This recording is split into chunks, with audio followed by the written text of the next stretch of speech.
The second pay-per-view of the year is here. It's in Anaheim, California, and it's this weekend. UFC 298 has a great main card, a title fight, a lot of big names on it. And we're going to start off with the main card opener, the pay-per-view opener, and it's Roman Kopylov, the 32-year-old Russian, taking on Anthony Hernandez, the 30-year-old American. Kopylov 12-2, Hernandez 11-2. What do you think about this fight? This is a fun one. The traditional clash of styles. You got Fluffy Hernandez coming in with 2 KO victories, 7 subs, 2 decisions. Yeah, I think this is just kind of like one of the fights we talked about in the last card, the opener of that main card. Oh, Vera Petrosian? It was a obvious striker taking on a ground guy, but a ground guy that has some hands too, because I think Hernandez has some hands. One of the things that kind of paints the picture for why this matchup was made is the 2 career Roman Kopylov losses, 1 submission, 1 decision. Shows that he's weaker on the ground than he is because he's never been finished any other type of way than submission. Obviously, he's a KO artist with 11 KO victories. Coming off of a nice body KO. He's never subbed anybody. So it's that kind of deficiency that they want to test. They want to know, can he be trusted to move on? Because everybody in the top 10 of the middleweight division can throw down. Yeah, everybody can knock somebody out. But can you wrestle? Can you keep it interesting on the ground? Or is somebody like Renato Moicano just going to lay on you for 15 minutes like you did against Drew Dober and win the fight that way? No, they want competition, and this is how you root it out.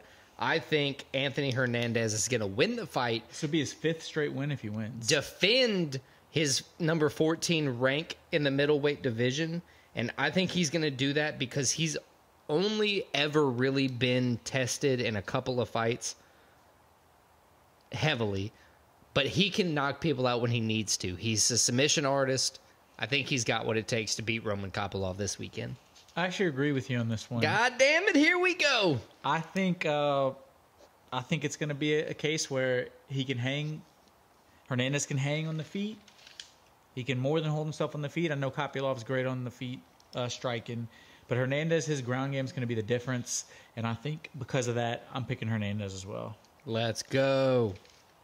Did we look out how to say Merab's last name?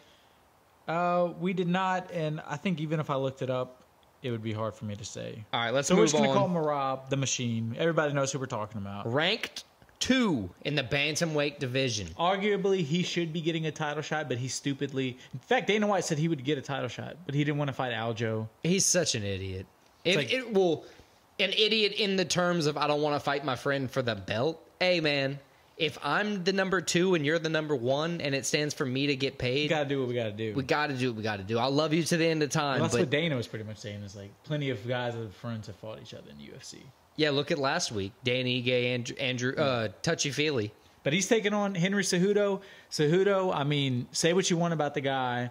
He has one of the best resumes in mixed martial arts history, including an Olympic gold medal. Yeah, look, he's coming off a loss to Aljamain Sterling, but prior to that, he had 3 KOs in a row. But the only problem was those 3 KOs were all in 2020, 2019. You're right. He had 1 fight since then, and it was last year, and he lost to Aljo. So how's he going to look? He's 37 years old. Does he still have it? He's taking on a guy in Merab who cardio is his main weapon. He's going to wear guys out. Yeah, the man's got 12 decision victories. He's got lungs for days. And he just wears on you, and he just keeps coming. And I mean, he's going to have pressure. Look what he did to Peter Yan in his last fight. Yeah, he just walked dominated. him down. We've seen Peter Yan lose. We've never seen him get dominated. Merab just dominated. Right. Watching that fight, it made Peter Yan look washed. Yeah, it was like, how is Peter Yan washed? Because Peter Yan lost Aljamain Sterling to an illegal knee. So it was like, oh, well, he's up there at the top. And then he had a controversial loss to Sean O'Malley, right? Which a lot of people had Yan win the fight, but you could have gave it to O'Malley. But then you go to this fight, and it's like a completely different guy. And it's like, no, this guy doesn't change like this in 1 year. How crazy Merab's cardio is and how good he is. And Cejudo, though, he is he has very good game plans. He has a lot of IQ MMA. So how's he going to game plan for Merab? Look, I guess to Cejudo's credit, even when he's not fighting, he's around the fights. He's always a coach. He's in somebody's corner. He always does those videos where he breaks down fights, and he's very good at it. Right. Like he sees things and talks about things like, oh, shit. He understands. So it's not to say that he can't come out and win. He makes the most out of his talent. I just think Merab is the fresher fighter. I think Merab is going to come out and win. A little stat for you. Merab is 8-0 since 2018 as the favorite. Another kind of bad stat to back that one up, though. Cejudo is 3-0 since 2018 as the favorite. So, I don't know, but I'm going to go with my gut. Merab. Yeah. I think Dvalishvili. I'm taking the machine, Merab. I think... there you go, the machine. He's a guy rising. Cejudo, I don't want to say he's going down, but he's kind of stagnant. I think, he's had his peak in his career. So I got Merab. All right. Moving on. Another hateable fighter coming up. For you or for me?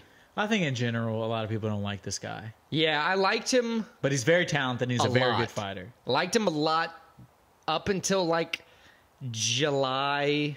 If you just didn't know anything about him, I would love him. If Yeah, I the just more watched you his learn, fights, if I just watched his fights, I would love him. We got Geoff Hands of Steel Neal in the welterweight division, taking on the undefeated Ian the Future Garry. 13-0, 7 KOs, 1 submission, The next 5 decisions. Irish superstar. He's replacing Conor, who won't fight McGregor. Maybe.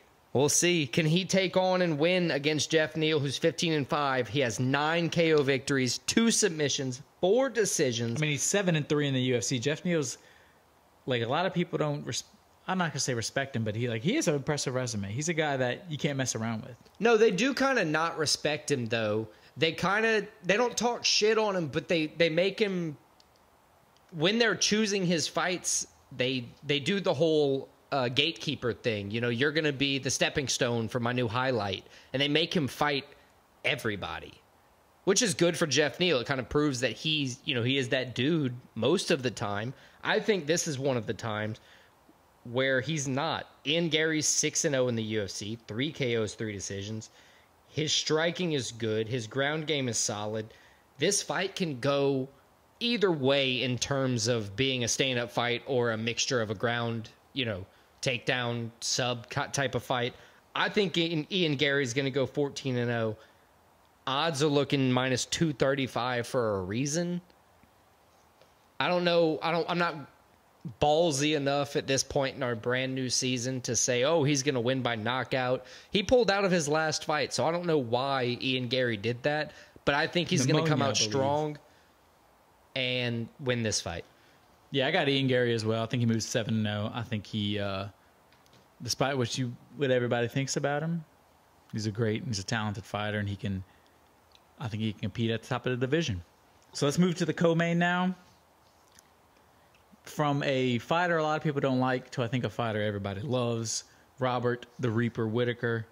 That's the one everybody loves. He's the one everybody loves. Bobby Knuckles, 24-7. He is coming off of a surprising knockout loss to Drakus, the now middleweight champ, though. The now champ. So now at this point, we can't, even if we don't like it. So his only recent losses are to Adesanya and champ and to Drakus. So it's like, okay, yeah. I mean, the dude's a killer. And Robert Whittaker's a dog. And he's taking on Paulo Costa, who 14-2, great record, was 12-0. He's lost 2 out of his last 3. He did win his last fight against Luke Rockhold. I mean, gassed in that fight, dude. It was a slugfest, but yes, they were, by the end of it, neither one of them could even stand up straight. So if he does that against Robert Whittaker, Robert is killing him. I think so. If Paulo Costa has to go to decision with Luke Rockhold, what does a fresh out of a good camp Robert Whittaker do? What does Bobby Knuckles do? I think Bobby Knuckles finishes Paulo Costa. I think so too. I think he's going to outbox him, frustrate him, and then catch him like Izzy did. Right. And just beat the shit out of him. Because at this point, Costa's kind of, he's in purgatory, right? The UFC's not very happy with him. Costa's got to prove he still has it. Right. He's been until he does that. Not overweight, but he's been, coming in lazy a lot of times. Like you said to me before, a lot of talent, but he's wasting it. Yeah.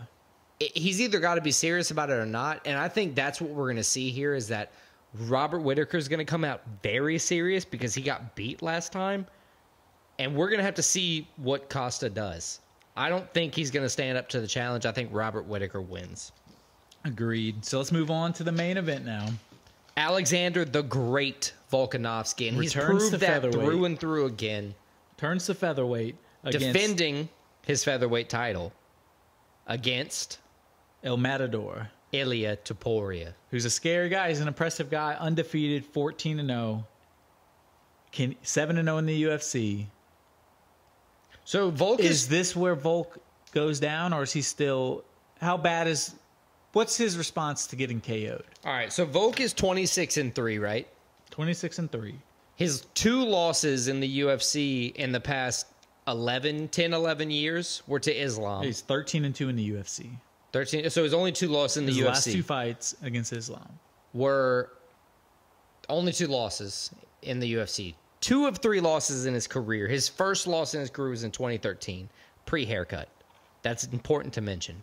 A lot of fighters pre-haircut change post-haircut. Yes, that is a stat people We're, take notice we're of. paying attention. I mean, Volk is, with his resume, It's hard to he's the bet GOAT in against him. 145, I think. Close odds, minus 130 for Volk, plus 110 for Topuria. But who has Topuria fought? He's beaten notable names, are the 2 I'll say, Bryce Mitchell and Josh Emmett. But he finishes guys. He finishes He guys. submitted Bryce Mitchell, which is like a... He did. He didn't finish Josh Emmett. Yeah, he didn't finish Josh Emmett, And but we Josh thought Emmett, that Josh Emmett was going to be like kind of washed. his last fight And then was... he came out and, like you said, he reset Bryce Mitchell. I've never seen somebody like get knocked out like that from hands. Yeah, that was bad. That was crazy. That was like a Made me wanna viral go video, hug my man. Like a mom. guy not fighting, a non-fighter getting punched by a fighter. Yeah, it was bad. It's hard to bet against Volk. Topuria is on a 6-fight win streak, and he is talking some mad shit. He is talking a lot of mad shit.